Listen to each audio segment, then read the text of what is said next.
everybody, and welcome to Life Chats with Maggie and Bunny. I'm Maggie. And I'm Bunny. Hello, hello, hello. Today, we're going to talk about how to find calm in a world that cultivates resistance to it. It's quite a topic, isn't it, Bunny? It's a big one. It's a big one because we certainly live in a world that cultivates resistance to calm. 100%. Yeah. And even to the point of finding the words to talk about what we were going to talk about. Yes. Cultivated resistance to the sentence, cultivated resistance to this kind of topic. But I think it's so important for us to talk about that because we do live in a world that does not want us to remain calm. Well, I mean, if you just have to look at our media, either mainstream media, social media, any of that, to just see how it's always the next viral thing. It's always the talking about the next, the climate change and politics and heat waves and we live in a world, to me, and this is just my opinion, take it or leave it. We live in a world that cultivates anxiety. Right. And we need to be proactive if we want to let go of that. And if we want to choose something different. And for me, I choose to live in a world of calm. I'm working at that. I have to proactively work on that. Right. Because my body is open to anxiety. Yeah. Because I do believe that we live in a world that cultivates anxiety. And if you want something different, it's like when you're swimming upstream. You're working really hard to get where you're going, but you're hardly moving at all. Yeah. Where if you're not fighting against the current, it's easier to get somewhere. And I think when we're talking about finding calm in this world, we're fighting against the current that we live in. Right. Yeah. Like the rhythm of the world of what kind of is happening around us. Yeah. Yeah. So there's some practices that I use that helps me. I'm sure there's practices that you use. And I will say to our listeners, they don't have to be yours. Yeah. But if this conversation resonates with you and you want to find calm in a world that cultivates resistance to it, if you want to find calm in a world that I believe cultivates anxiety, find out what brings you calm. Go there. Go to that place. So I'll talk about a few. Bunny, you can talk about what you do, and we'll just go the way we normally do and take what you want, leave the rest, because that's kind of the way we do it here at Above and Beyond. We do not need you to believe what we believe. You can believe your own stuff. Just take what you want, leave the rest. So for me, I practice, and I call it a practice because I don't have it right all the time. I practice mindfulness and meditation. I get out in nature. Sometimes I just breathe. For me, breathing and intentional breathing brings in calm. And just like you're noticing right now, sometimes just slowing down how you talk, how you think, calm comes in a bit. My voice changes as I cultivate that. And I also limit media. If I see too much anxiety coming into my life, I will limit media, whether it is news media, whether it is social media. And well, I already limit my own social media. You know, I unfriend things that come that are negative, that are not what I resonate with. Yeah. And I snooze things that come that I don't want to be involved with. So yeah, what about you, Bunny? How do you find calm? Well, before we move on to that, I wanted to ask a little bit about what do you mean. I mean, I know kind of what you mean about mindfulness. But if somebody's new to listening and this is the first time they're catching us, Mhm. what does mindfulness, like, what does that mean to you? What is it that you do? It's kind of like my mentor taught me, and I did take courses through a mindfulness mentor. And what he taught is it's the pause, connect, be mindful. Mm-hmm. Or you can even switch it around: connect, pause, be mindful, however you want. There are Right. three things but when you find a pause, say you're having a lot of anxiety, pause, Right. be mindful. Is it real? Just breathe into it. Connect for me is connect with your inner being, connect with your intuition, your soul, whatever you want to call it. Mm, Connect with your spirit, whatever it is to you. Connect, right. because in that connection, you find the truth. Mm, You find who you are. And I say it's a practice because we need to practice it. The more you practice it, the better you get at it. right. The better you get at pausing, because sometimes, say, for example, something may trigger me.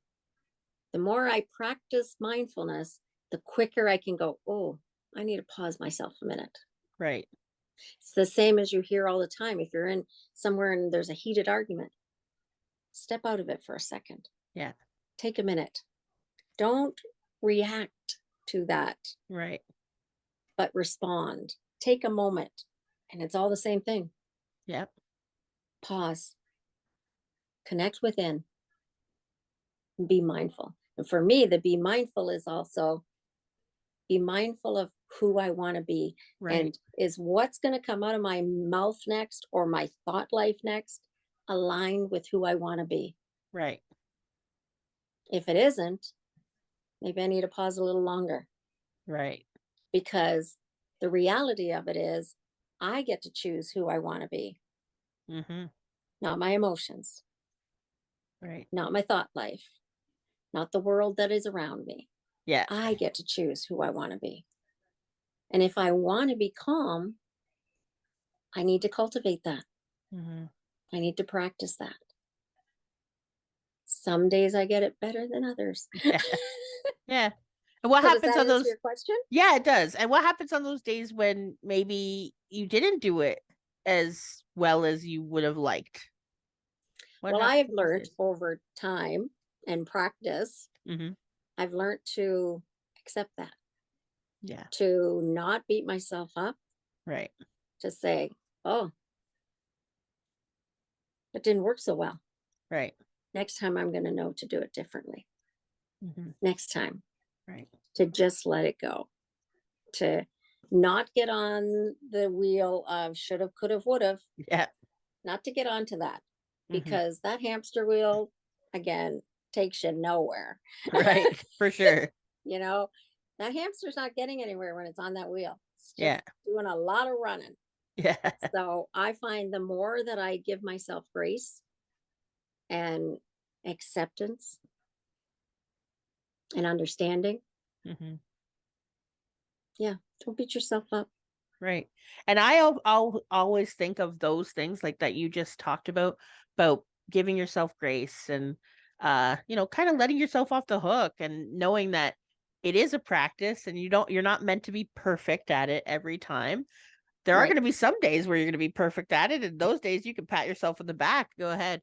But in these moments, like sometimes people, I think, misunderstand what self love or what self care is, and forget to include the things like you just said, the things of being like, I accept that I, didn't do these things perfectly. And not even that you didn't do things that it was good, but not as much as you wanted it to do. And maybe looking back, we can always look back and go, oh, I could have done this differently. I could have done that Hmm. differently.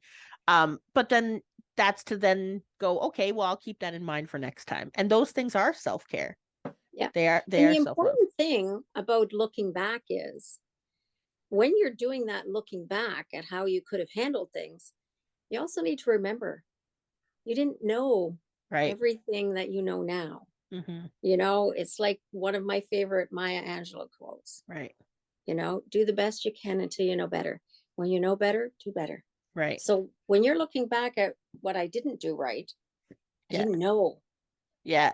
Yeah. different. I Yeah. didn't know, and that comes up with me a lot when I think back of my parenting skills when my Right. children were little. I didn't know all the things I know now. Right.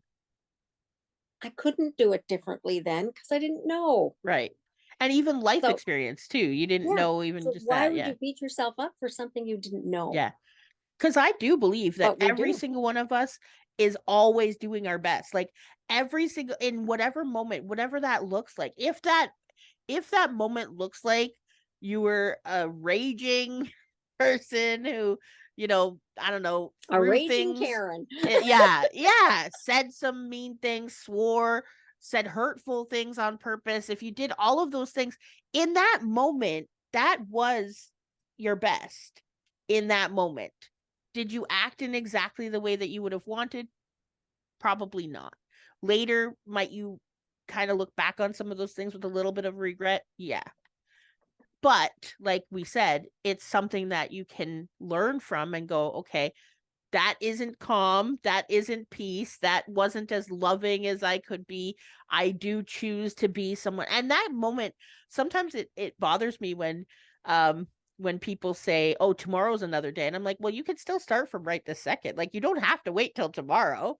You can, Yeah. sure, but you can choose that, like, up until this exact very moment, I used to be this person and I'm Hmm. going to choose something different. I used to tell my kids that even as they were growing up.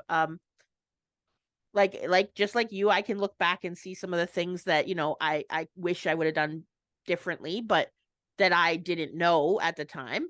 But I do, there were some things that I was very conscious about telling them and teaching them. And one of the thing I've always believed in redemption and people being Yeah. able to redeem themselves. And I think even though I wasn't raised religious, I do think that that is also a common theme in Yeah. most religions, is that people can redeem and in any moment, Yeah. like in And that's any the moment. reality of it and that's where the pause comes in. Right. Because even if you think of it in one of those quotation Karen situations, Yep. at any moment, if you take a pause, you can eject yourself out of that Right. and just stop. Right. Right. Even when you're in that heated moment, if you're learn how to pause, Hmm. even if you're only pausing for a breath, you can Yeah. go, whoa, and you can stop right then. Yeah. You can just change. Right. Where a lot of people think, well, I'm too far in, I can't change Yeah. now. Yes, you Yeah. can. Yeah. Yes, you can. Yeah.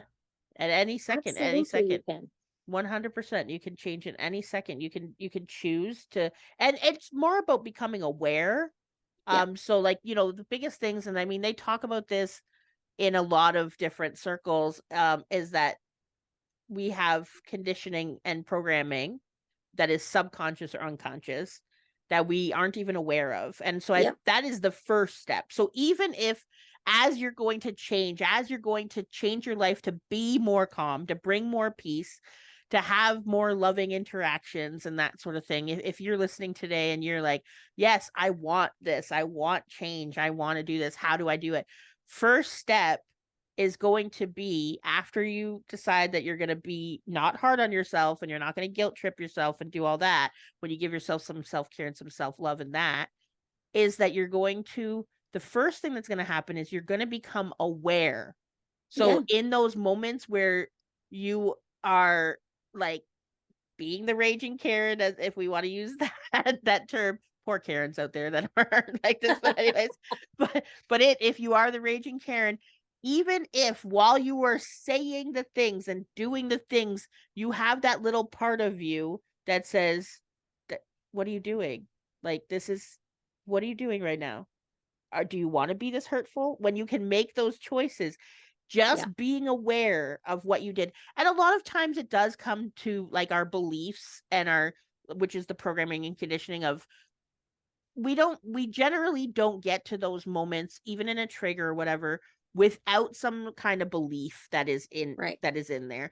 And it is something that, yes, that is the stuff that afterwards, when we're out of it and we can look back, we can say, the beliefs that we have in our life, are they ones that cultivate calm? Because like, I have heard the thing, would you rather be right or would you rather be happy? Because if I'm going to argue with something just because I want to show to somebody that I'm right, but at the end of the conversation I am riled up, my heart is beating Yeah. really fast, we're in a fight, I potentially could have hurt the person.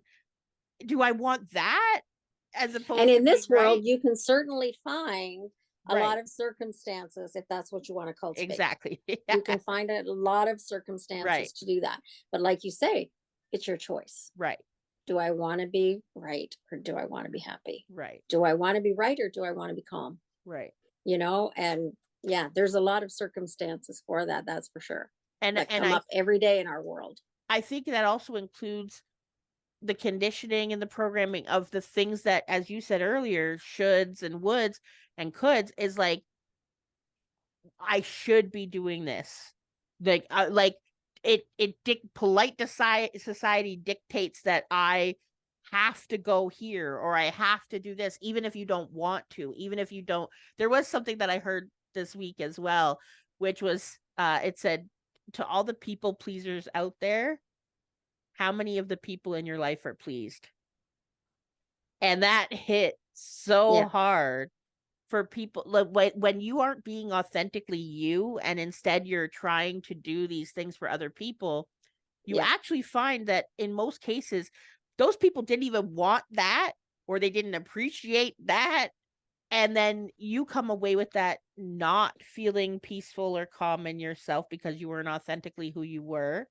You Yep, feel that's true. resentment, you feel all these feelings behind that, and then they still aren't happy because you didn't give them what they actually wanted or needed, which is for you to be authentically who you are, right? Like, Yeah. it's a very interesting way of, looking at the things that we do and realizing that the answer to all of it is to be more authentically who you are. Like we talk about all the time with that above and beyond, how we want to inclusive, authentic, empower. These are the things that Yep. our mission is to do that. And being authentically, yes, it can be scary at first because there's a lot of things you may have hidden in your life, um and chosen to mask and be someone different to fit in, or what you thought would fit in.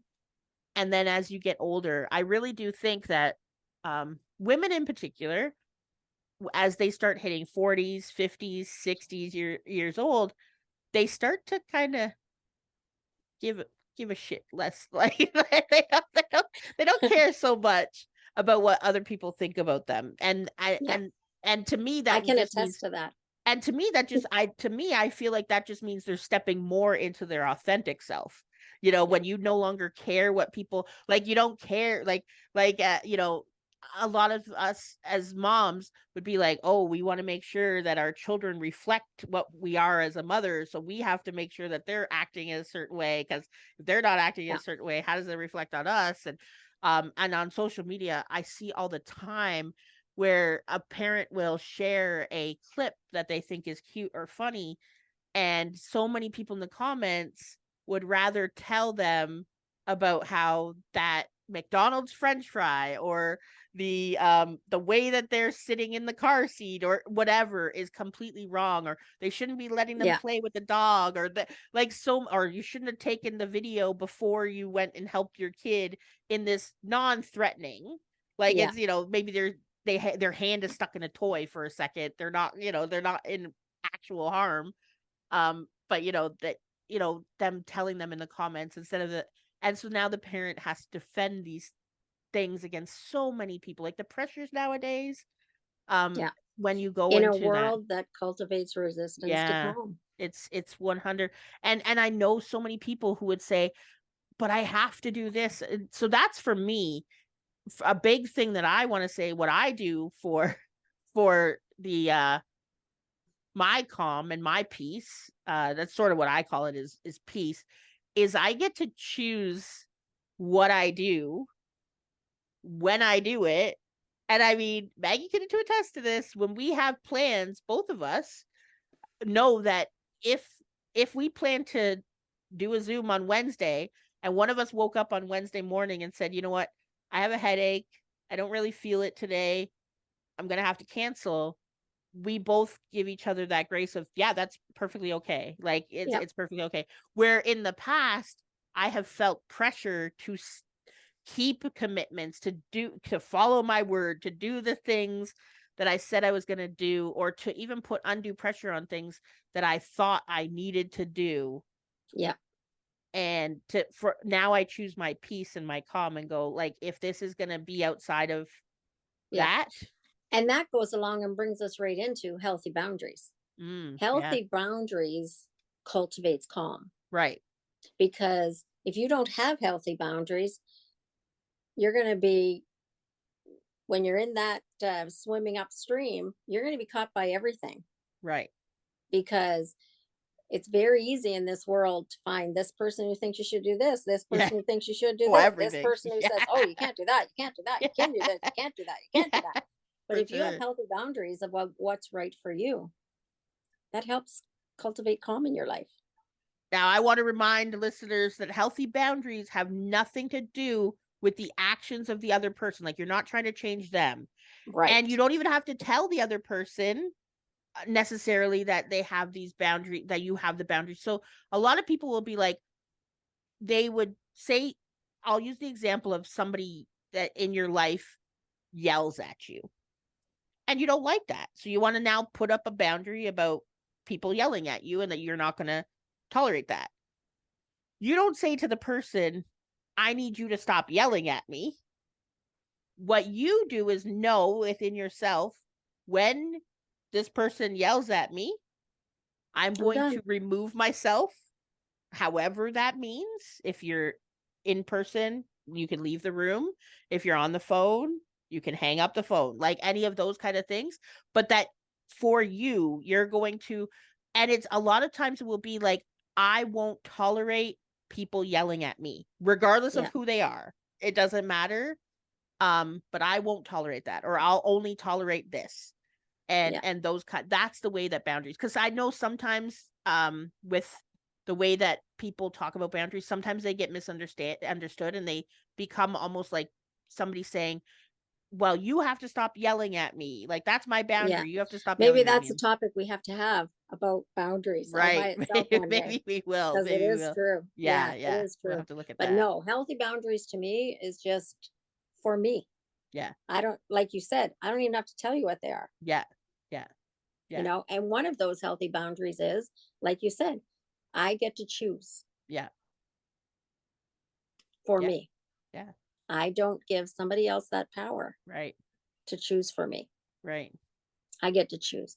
The same as I get to choose happy. Right. I get to choose calm. Right. You know, and it's hard for people to grasp this when you're just finding out about it. Yeah. Because you can choose calm in turmoil. It's possible. Yeah. I remember when I used to have to take my mom to the emergency room, and I would just sit there and do my calm breathing. Nobody knew what I was doing, but I just do this practice of 2 breaths in, 2 breaths out, 2 breaths in, 2 breaths out. And I'm in that environment that's very hectic. Yeah. But no, I'm in my little calm place. And a lot of high emotions and a lot of, everything you can feel. Yeah. So again, as a practice, through deep breathing or gentle breathing, however you want to choose to do it, you can bring about calm in a traumatic situation because you get to choose. If you choose calm, you get to choose. Yeah. I just learned a quick meditation, and it would be like pretty much what you just said. And that's where you just take your awareness. So like, the awareness, which for me is usually in my head area, my awareness. And you move the awareness to your heart as you breathe, and imagine that breath is coming in and out of your heart with a white light, and do that 3 times, and that will kind of center you in that space of your heart. Mm-hmm. And that, to me, what if I was to say, like, when I say where am I say, like, I will say, do that, put my hand over my heart.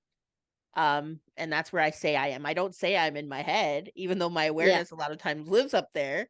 My Yeah. soul feels like it's in my heart, and that's the soul connection. And so when I bring my awareness from my head to my heart, that's where, to me, it feels more connected to my soul and to that Yeah. space. So that's why Yeah. I That's cool. like that Yeah, one. that's true. Another way that I cultivate calm is by gratitude practices, Mm, because I find the more I am grateful for the things that I have, for the things that I am, hmm the less I care to stress about what I am not hmm or what I don't have. Right. So, gratitude practices can bring on calm. hmm They can change your whole outlook. It's sometimes just changing the way you look at something changes what it is. Yeah. Well, I know that you've also given advice to clients, and in your work outside of Out Above and Beyond, um, for people who to make a list of gratitude, of things that they're grateful for when they're not in a turmoil state, when they're in Right. their calm state, to look at as a reminder Yeah. later. Yeah. And that The same that as is I really tell good. clients all the time. And I remind people lots of times, so Yeah. much so that it's like a broken record with me, is we have overcome 100% of the things that we thought Right. we couldn't. Right. We have done it, hmm because if we didn't, we wouldn't be here. Right. 100% of those things that you thought you couldn't handle, you Yeah. did. Yeah. You did. Yeah. Yeah. So even the knowledge of that brings me calm. If Right. I'm in a traumatic situation, or if I'm in a place that's resisting calm, hmm I can go, and I can sit back and look at that gratitude journal if I have to, or I can just go back in my thoughts and say, I remember feeling this anxiety before and I got through it. Right. And sometimes that's enough to remind you, yep, and I can do it again this time. Yep. Yeah. Another thing that is good to cultivate calm is your social connections. Right. Do you hang around people who are calm? Mm. If you are around people who are resistant to calm, odds are you're going to be swimming upstream Yeah. and For the sure. current's going to be pretty rough. And you're gonna know too, because there's those people that that you've hung out with or you've talked to on the phone, that after you leave their space, you feel tired, or you feel drained, or you feel anxious, or you feel something other than calm and energized. Yeah. Um, and then we're not saying don't hang out with those people or don't think of those No. people or anything like that, but just be aware that in Mhm. those moments you'll have that, and maybe you'll need a little bit of extra, calm, um, Yeah. cultivating afterwards. And I think it's also important in this chat to also touch on professional help, hmm because sometimes to get calm in our life, we need professional help, Right. especially if it's deep rooted stuff. hmm If you're in an abusive situation, Right. if you're in a highly toxic situation, hmm sometimes you need help to get out of that. And hmm that's where here, both Bunny and I always encourage professional help Right. Whatever with that our looks like. clients, Yeah. with people that we happen to meet.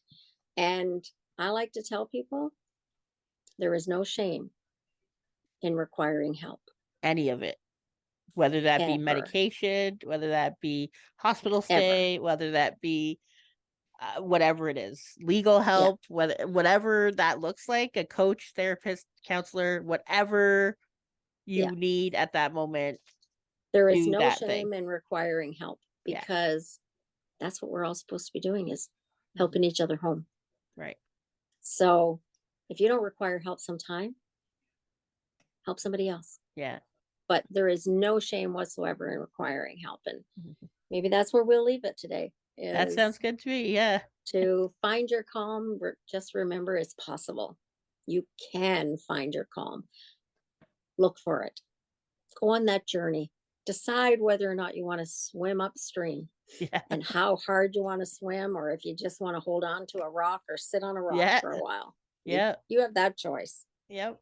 For sure. Yeah. So on that note, on finding your calm, how can you find us? So to find us, we're gonna do a little segue there. To find us, you're gonna go to our website at aboveandbeyond.com or email us at aboveandbeyond@gmail.com. All of our information is there for all of the exciting things that we do. And if you need to find more episodes of our podcast, you can also find us on YouTube, on Facebook, and Spotify, and everywhere else that you can find your podcasts. So instead of our usual goodbye message, let's go namaste. Find your Namaste. calm.